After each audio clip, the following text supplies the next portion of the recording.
Horizontal line সব সময় আমাদের আই লেভেলে থাকে, ঠিক আছে? আই লেভেল কি? হাই, আমি চন্দ্রানী।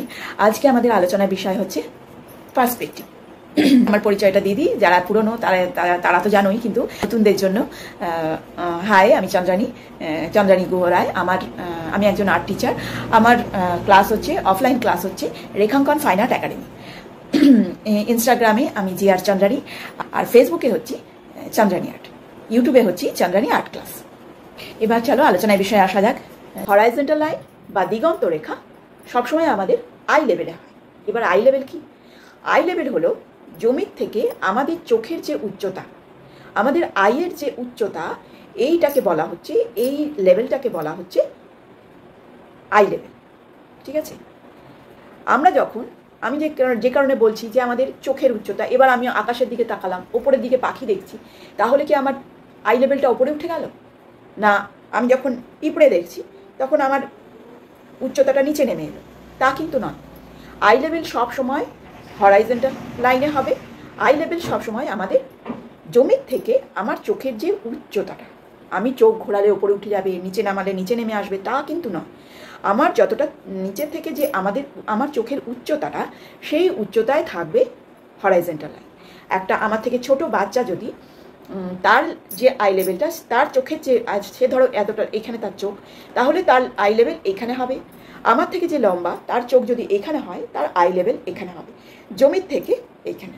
আর বাচ্চার হবে জমির থেকে এইখানে, ঠিক আছে? এই হবে আই লেভেল। আর আমার হাইট অনুযায়ী, আমার চোখের যে হাইট, মাটির থেকে চোখের যে হাইট, এই উচ্চতাটাকে বলা হচ্ছে আই লেভেল। আই লেভেল একই লাইনে থাকে। আমাদের আই লেভেল, হরাইজন্টাল লাইন আমাদের আই লেভেলে হয়, ঠিক আছে? আই লেভেল কখনো উপরেও ওঠে না, আবার নিচেও নামে না, সেটা মুভমেন্ট করে না। আই লেভেল সবসময় আমাদের উচ্চতা অনুযায়ী, আমাদের চোখের উচ্চতা অনুযায়ী, জমির থেকে আমাদের চোখের যে উচ্চতা, সেই অনুযায়ী আমাদের আই লেভেল হয়। বোঝাতে পেরেছি আই লেভেল? এবার হচ্ছে ভিউ। যখন ভিউ হচ্ছে 3 রকম: bird view, human view, end view. Bird view হচ্ছে যখন উপর থেকে আমরা নিচের দিকে দেখি।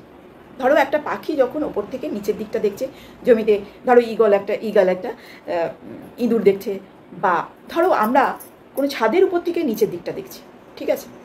তখন সেইটা হচ্ছে বার্ড ভিউ, কারণ উপর থেকে দেখছি, পাখি উপর থেকে নিচ পোর্শনটা দেখে, সেটা হচ্ছে বার্ড ভিউ। দেখো ছবিতে, আশা করি তোমাদের বোঝাতে পারবো বার্ড ভিউতে আমাদের দৃষ্টি কেমন হয়। বার্ড ভিউ যখন আমরা উপর থেকে নিচটা দেখি, তখন ওপর পোর্শনটা চওড়া দেখায়, যত নিচে যাবে তত ছোট দেখাবে। আমরা তখন ওপরে ছাদটা দেখতে পাই, এটা হলো বার্ড ভিউ। বার্ড ভিউ হচ্ছে যখন তাহলে আমরা ওপর থেকে নিচটা দেখতে পাচ্ছি, এটা হচ্ছে বার্ড ভিউ। সেই সময় আমরা ওপর পোর্শনটা, সব কিছুর ওপর দিকটা দেখতে পাই। উপর থেকে দেখলে ছাদ দেখতে পাই, ছাদের ওপরটা দেখতে পাবো, নিচের দিকে যে বাড়ি বা গাছের উপর দিকটা দেখতে পাবো, নিচ পোর্শনটা কিন্তু আমরা ছোট দেখব, ঠিক আছে? এবার হচ্ছে হিউম্যান ভিউ। হিউম্যান ভিউ হলো আমার চোখের সমান, আমার চোখের লেভেলে যেরকম দেখছি, ঘর বাড়ি একদম গোটা বডিটা সমান দেখছি, ঠিক আছে? এবার যখন আমরা এন্ড ভিউ হচ্ছে যখন একটা পিঁপড়ে উপর দিকটা দেখছে, বা আমি ওপরের দিকে বড় বিল্ডিং দেখছি, বা আকাশে এরোপ্লেন দেখছি, এই ভিউটা হচ্ছে এন্ড ভিউ, মানে নিচের থেকে ওপরের দিকে দেখা। একটা পিঁপড়ে যখন ওপরের দিকে তাকাচ্ছে, আর্টিস্ট যখন পিঁপড়ে হয়ে যায়, ঠিক আছে? সোজা কথায় বলতে, আর্টিস্ট যখন পিঁপড়ে হয়ে যায় তখন হচ্ছে এন্ড ভিউ। আমরা যখন ওপরের দিকে কোনো পাখি দেখছি, এরোপ্লেন আঁকবো, তখন আমরা ওপরের দিকে তাকাচ্ছি, এটা হচ্ছে এন্ড ভিউ। এই সময় কি হয়, আমরা কিন্তু নিচের থেকে ওপরের দিকে দেখছি, নিচে পোর্শনটা চওড়া হয়, আর উপরের দিকটা তখন ছোট দেখি আমরা, ঠিক আছে? যে পোর্শনটা আমার কাছে, সেটা আমরা বড় দেখি। যেমন এই ছবিতে দেখো, এই ছবিতে দেখাচ্ছে যে নিচ পোর্শনটা আমরা বড় দেখছি, ওপর পোর্শনটা যত উপরে যাচ্ছে তত ছোট দেখছি, ঠিক আছে? এটা হলো এন্ড ভিউ। আশা করি তোমাদের ভিউ বোঝাতে পেরেছি। এবার হচ্ছে ফোরশটেইং। দেখো এই যে রিলটা আমরা এখন যখন দেখছি, এটা হচ্ছে একদম সার্কেল, তাই তো? এটা দেখছি আমরা একদম সার্কেল, কিন্তু যখনই আমরা এটাকে একটুখানি ঘুরিয়ে দিলাম, তখন এটাকে কি দেখছি? এটাতে কিন্তু একটা ওভাল হয়ে গেল, ঠিক আছে? এটা হলো ফোরশটেইং। দেখো এই বক্সটা, ঠিক আছে? এটা কিন্তু এদিকে পুরো স্কোয়ার, আর এটা হচ্ছে রেক্ট্যাঙ্গেল, তাই তো? এটার একরকম শেপ স্কোয়ার, এটা হচ্ছে রেক্ট্যাঙ্গেল। এবার যখনই আমি এটাকে এইভাবে ঘোরাবো তখন দেখো এটা হচ্ছে চওড়া আর এটা হচ্ছে একটু লম্বাটে টাইপ, তাই তো? এবার যখনই আমি এটাকে এইভাবে ঘোরাচ্ছি তখন দেখো দুটো কিন্তু সমান সমানই প্রায় মনে হচ্ছে, বা এটাকে একটু ছোট মনে হচ্ছে। দেখেছো, দুটোকে সমান সমান মনে হচ্ছে, তাই তো? এটাই হচ্ছে ফোরশর্টেনিং, ঠিক আছে? একটা আরেকটার উপরে যখন চেপে যাচ্ছে এইটা হচ্ছে ফোরশর্টেনিং, ঠিক আছে? এটাকে আমরা বলছি ফোরশর্টেনিং। চলো, আজকে আমি মোটামুটি তোমাদের পার্সপেক্টিভ বোঝাবার চেষ্টা করেছি। আশা করি তোমরা সকলে বুঝতে পেরেছো।